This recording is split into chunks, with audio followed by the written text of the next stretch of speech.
Oh, I'm sorry. I didn't see you there, little tyke. Would you like me to tell you a story?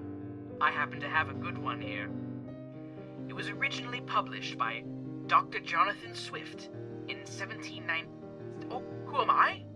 I am very glad you asked. My name is Hans Gildeschmidt Frapschnauf. But thank you. This book is titled A Modest Proposal for Preventing the Children of Poor People in Ireland from being a burden on their parents or country and for making them beneficial to the public. By Dr. Johnathan Swift. Published 1729. Shall we begin? It is a melancholy object to those who walk through this great town or travel in the country when they see the streets, the roads, and cabin doors crowded with the beggars of the female sex, followed by 3, 4, or 6 children, all in rags, and importuning every passenger for alms. These mothers, instead of being able to work for their honest livelihood, are forced to employ all their time in strolling to beg sustenance for their helpless infants, who, as they grow up, either turn thieves for want of work, or leave their dear native country to fight for the Pretender in Spain, or sell themselves to the Barbados. I think it is agreed by all parties that this prodigious number of children in the arms, or on the backs, or at the heels of their mothers, and frequently of their fathers, is in the present deplorable state of the kingdom a very great additional grievance. And therefore, whoever could find out a fair, cheap, and easy method of making these children sound and useful members of the Commonwealth would deserve so well of the public as to have his statue set up or a perseverer of the nation. But my intention is very far from being confined to provide only for the children of professed beggars. It is of a much greater extent, and shall take in the whole number of infants, at a certain age, who are born of parents, in effect as little able to support them as those who demand our charity in the streets. As to my own part, having turned my thoughts for many years upon this important subject, and maturely weighed the several schemes of our projectors, I have always found them grossly mistaken in their computation.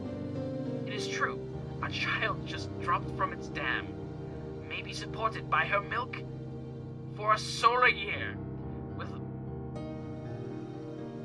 little other nourishment, at most not above the value of 2 shillings, which the mother may certainly get, or the value in scraps, by her lawful occupation of begging. And it is exactly 1 year old that I promised to provide them in such a manner, as instead of being a charge upon their parents, or the parish, or wanting food and raiment for the rest of their lives, they shall, on the contrary, contribute to the feeding, and partly to the clothing of many thousands.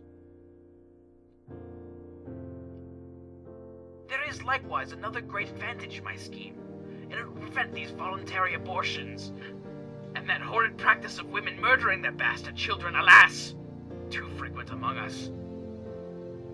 Sacrificing the poor innocent babes, I doubt, more to avoid the expense than the shame, which would move tears and pity the most savage and inhuman breast. The number of souls in this kingdom is usually reckoned 1/2, and 1,000,000 of these, I calculate, there may be about 200,000 couple whose wives are breeders, from which number I subtract 30,000 couple who are able to maintain their own children, although I apprehend there cannot be so many under the present distresses of the kingdom. But this being granted, there will remain 170,000 breeders. I again subtract 50,000 for those women who miscarry, or whose children die by accident or disease within the year. There only remain 120,000 children of poor parents annually born. The question, therefore, is how this number shall be reared and provided for. Which, as I have already said, under the present situation of affairs, is utterly impossible, and by all the methods hitherto proposed. For we can neither employ them in handicraft or agriculture, we can neither build houses, I mean in the country, nor cultivate land, They can very seldom pick up a livelihood by stealing till they arrive at 6 years old, except where they are of towardly parts.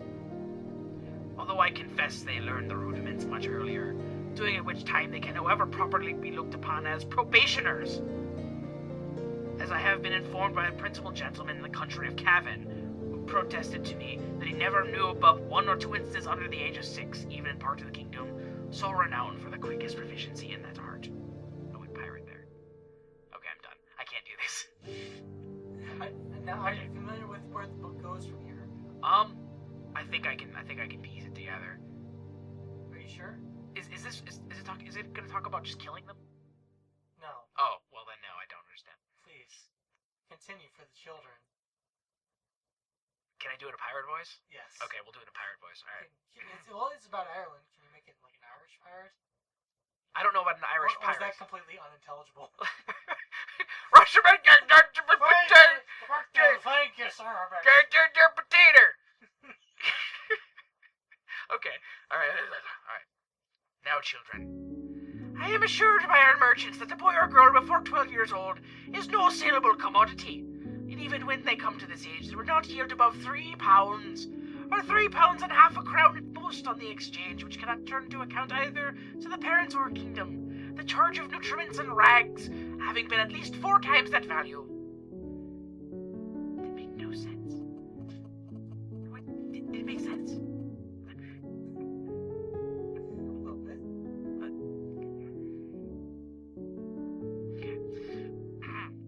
I shall now therefore humbly propose my own thoughts, which I hope will not be liable to the least objection. I have been assured by a very knowing American of my acquaintance in London that a young healthy child well nursed is, at a year old,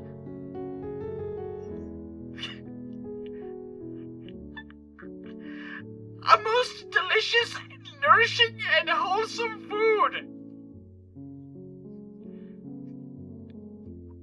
Whether stewed, roasted, baked, or boiled, and I make no doubt that it will equally serve in a fricassee or auguste.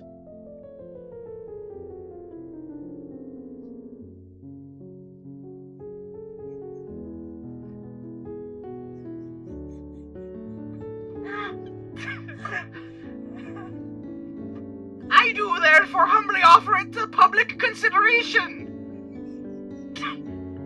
that of the 120,000 children already computed, 20,000 may be reserved for breed, whereof only 1/4 part be to be males, which is more than we allow to sheep, black cattle, or swine, and my reason is, these children are seldom the fruits of marriage, a circumstance not much regarded by our savages. Therefore 1 male be sufficient to serve 4 females. That the remaining 100,000 may at a year old be offered in sale to the persons of quality and fortune,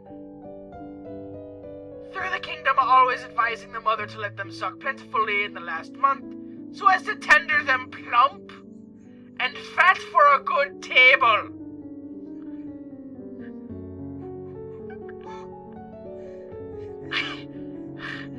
A child will make 2 dishes at an entertainment for friends. You see what I'm going to read. And when the family dines alone, the fore or hind quarter will make a reasonable dish, and seasoned with a little pepper or salt will be very good boiled on the 4th day, especially in winter.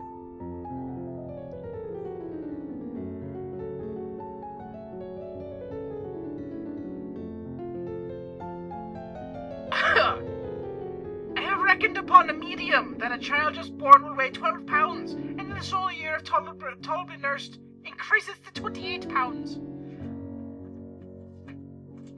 I grant this food will be somewhat dear, and therefore very proper for landlords, who, as they have already devoured most of the parents, seem to have the best title to the children.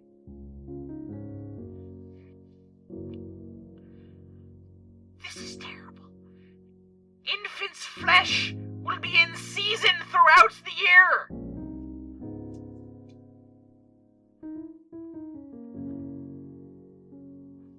more plentiful in March? I'm sorry, dude. Oh, come on! No! Come on, Pop! No! No!